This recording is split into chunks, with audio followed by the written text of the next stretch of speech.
গত শুক্রবার 5.7 মাত্রার ভূমিকম্পে কেঁপে ওঠে গোটা বাংলাদেশ। পরদিন শনিবার আরও 3বার দেশের বিভিন্ন অঞ্চলে ভূমিকম্প অনুভূত হয়। ছোট ছোট এসব ভূমিকম্পকে বড় বিপদের কারণ হিসেবে উল্লেখ করেছেন বিশেষজ্ঞরা। আর তাই প্রশ্ন উঠছে যে ভূমিকম্পের পরে উদ্ধার অভিযানে কতটা সক্ষম দেশের একমাত্র জরুরি সেবাদানকারী প্রতিষ্ঠান ফায়ার সার্ভিস। সংশ্লিষ্ট সূত্র জানাচ্ছে, উদ্ধার অভিযানে ফায়ার সার্ভিসের যে ধরনের যন্ত্রপাতির প্রয়োজন সে ধরনের যন্ত্রপাতি সংস্থাটির নেই।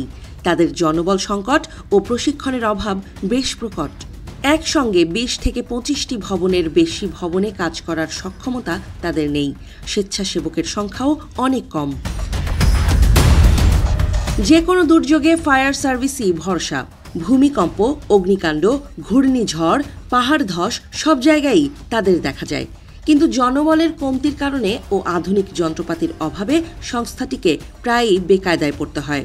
রাজধানীতে বা বিভাগীয় শহরগুলোতে 10 থেকে 15 গুণ বেশি মানুষ বসবাস করে, কিন্তু এসব শহরবাসীকে রক্ষায় দুর্যোগ পরবর্তী উদ্ধারের কাজে পর্যাপ্ত পরিমাণে ফায়ার স্টেশন বা জনবল নেই।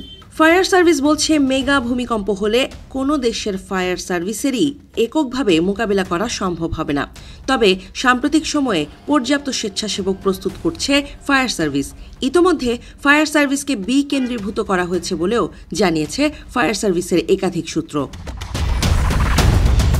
ভূমিকম্পের মতো দুর্যোগ মোকাবেলার সক্ষমতা দেশের ফায়ার সার্ভিসের নেই বলে মন্তব্য করেন fire service and civil defence অধিদপ্তরের সাবেক মহাপরিচালক ব্রিগেডিয়ার জেনারেল অবসরপ্রাপ্ত আলী আহমেদ খান।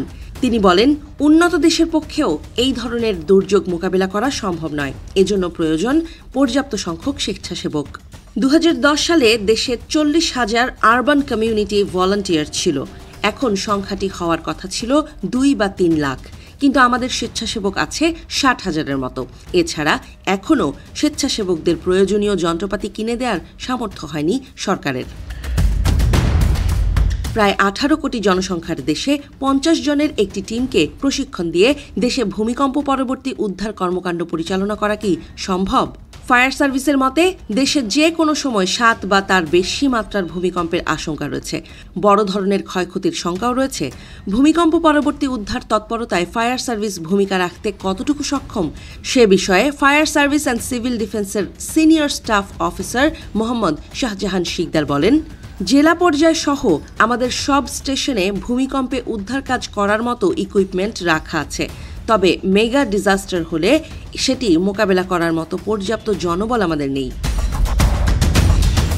বিশেষজ্ঞরা বলছেন, যে কোনো দুর্যোগে একমাত্র উদ্ধারকারী সংস্থা ফায়ার সার্ভিসের এমন সীমাবদ্ধতার কারণে অদূর ভবিষ্যতে বেশ চ্যালেঞ্জের মুখে পড়তে হবে বাংলাদেশকে।